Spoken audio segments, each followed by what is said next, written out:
जांचेंगे तो यकीनन वो फेल कर देंगे। ध्यान दीजिएगा कि अपनी जिंदगी की उत्तर पुस्तिका को खुद ही जांचिए। अगर लोग अपने हिसाब से जांचेंगे तो यकीनन वो फेल कर देंगे।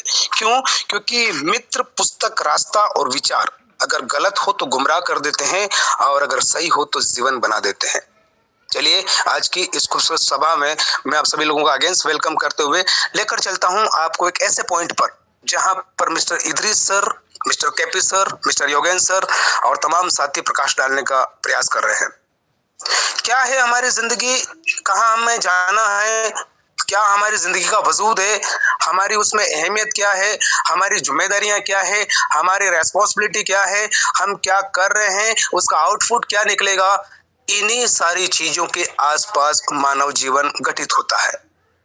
राखी का त्योहार आ रहा है, कल रक्षाबंधन है।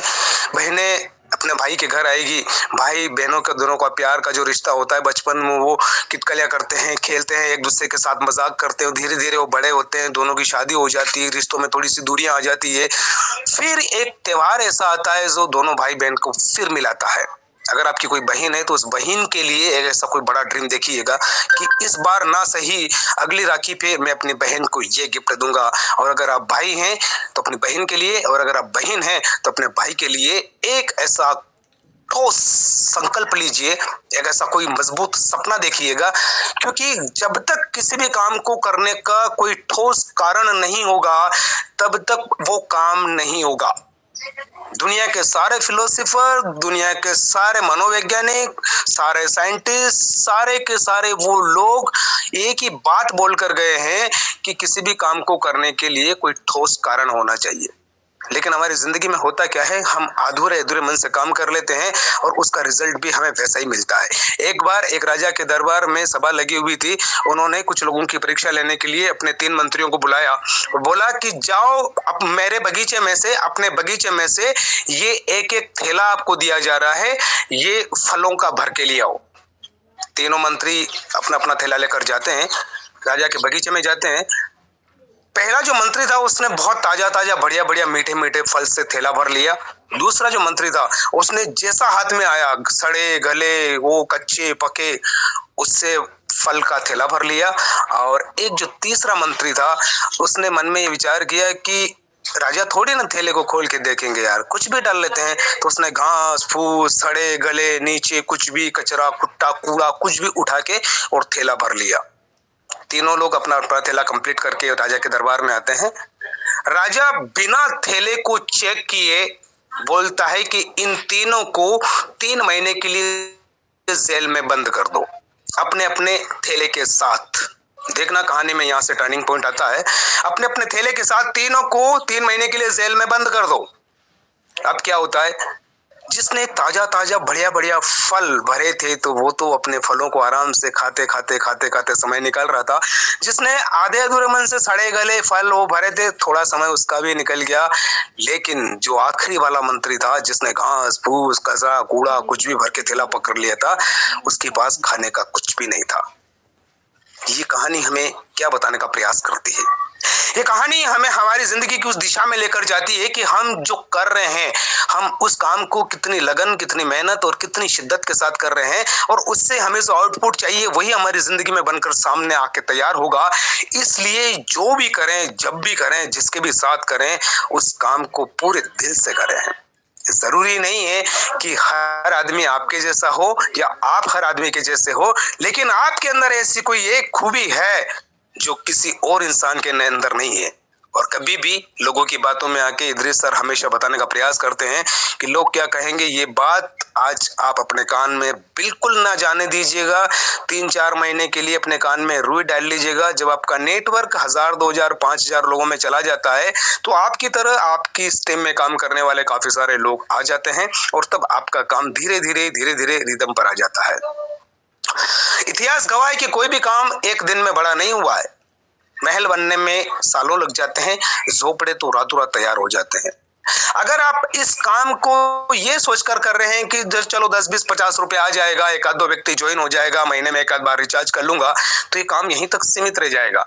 लेकिन अगर आप इस काम को एक बड़ी ऑर्गेनाइजेशन की तरह सोचकर कर रहे हैं कि ये आपका खुद का कॉन्सेप्ट है, आपका खुद का प्लान है और साच पे आपकी जिंदगी है, साच पे में आप करोड़ों लोगों का नेटवर्क खड़ा करेंगे और उन करोड़ों लोगों को भी रोजगार देते हुए अगर एक एक व्यक्ति से एक एक रुपया भी आप लेंगे तो आप करोड़ रुपया महीना कमाने की प्लानिंग कर रहे हैं। अब आप सोच के देखिएगा आपके विचार कैसे होना चाहिए। आप 1 करोड़ रुपया महीने का सोच रहे हैं तो आपके विचार कैसे होना चाहिए। लेकिन यहीं पर एक चीज और सामने आ जाती कि सलाह के 100 शब्दों से ज्यादा अनुभव की एक ठोकर इंसान को मजबूत बना देती है। सलाह देने वाले बहुत लोग मिलेंगे, राय देने वाले बहुत लोग मिलेंगे, आपको मशवरा देने वाले बहुत लोग मिलेंगे, लेकिन एक ठोकर आपको इतना मजबूत बना देगी कि आप जिंदगी में कभी भी हार नहीं मानेंगे। बाकी जिंदगी आपकी, तो फैसला आपको करना है कि आपको करना क्या है। बताने के लिए सब लोग तैयार हैं। सुबह से शाम तक इस मीटिंग के होने वाली जो एक्टिविटीज है वो हर इंसान के दिमाग में रहती है। ये 1 घंटा आप और हम लोग जो साथ में व्यतीत करते हैं, इस 1 घंटे का बहुत बड़ा मकसद है। इस 1 घंटे का हमारी जिंदगी में बहुत बड़ा मायना है। मुझे पता है मैं कई बार मीटिंग में नहीं आ पाता हूँ बिकॉज उस समय कुछ ऐसे काम होते हैं जिस वजह से मैं इस मीटिंग के अंदर शिरकत नहीं कर पाता हूँ, और जब मैं करता हूँ तो फिर पूरे दिल से करता हूँ, आधे अधूरे मन से बिल्कुल भी नहीं। कभी आवाज चली जा रही है, पीछे से कुत्ते भौंकने की आवाज आ रही है, घर में बच्चे रो रहे हैं उनकी आवाज आ रही है, किधर बिल्लियां बोल रहे हैं, कुछ बर्तनों की आवाज आ रही है, कहीं कपड़े धुल रहे हैं। नहीं, अगर आप ऐसी सिचुएशन में हैं तो आपको मीटिंग में आना ही नहीं है। आना तो है, सुनना तो है, लेकिन अपनी शेयरिंग नहीं देना है। इससे एक साइड इफेक्ट होता है क्योंकि इतने सारे लोग देश के कोने कोने से यहाँ पर बैठे हैं, वेल टैलेंटेड, वेल एजुकेटेड, समझदार और शिक्षित लोग बैठे हैं, तो उनके दिमाग में वो बात जाती है कि यार बंदा अपने काम को लेकर इतना भी सीरियस नहीं है कि पीछे से बैकग्राउंड से बहुत सारी आवाजें आ रही है, बहुत सारे म्यूजिक्स आ रहे हैं, कई सारे बर्तनों की आवाज आ रही है, उससे आपके बारे में लोगों की राय जो है वो ज्यादा बहुत अच्छी नहीं होती है। इसलिए अपने आप को संवारे, अपने आप को खूबसूरत माने, अपने आप को टैलेंटेड माने, अपने आप को ताकतवर माने, अपने आप को लीडर माने, अपने आप को बिजनेसमैन माने, अपने आप को अमीर माने, अपने आप को होशियार माने, अपने आप को, क्योंकि आपको जो भी करना है अपने आप पर करना है, फिर वही काम ऑटोमेटिकली दुनिया में होना स्टार्ट हो जाता है। जिस किसी इंसान ने जिस किसी चीज की शुरुआत की उस समय वो अकेला था, लेकिन उसने अपने ऊपर विश्वास किया और धैर्य के साथ काम शुरू किया। उसे ये नहीं पता था कि कौन आएगा कौन नहीं आएगा, लोग क्या सोचेंगे, लोग मना करेंगे, लोग ताने मारेंगे। ये सोचना उसका काम नहीं है, ये सोचना आपका काम नहीं है। लोग हमारे बारे में क्या सोचते हैं, अगर ये भी हम ही सोचेंगे तो फिर लोग क्या सोचेंगे। बड़ी खूबसूरत लाइन है। लोग हमारे बारे में क्या सोचते हैं, अगर ये भी हम ही सोचेंगे तो फिर लोग क्या सोचेंगे।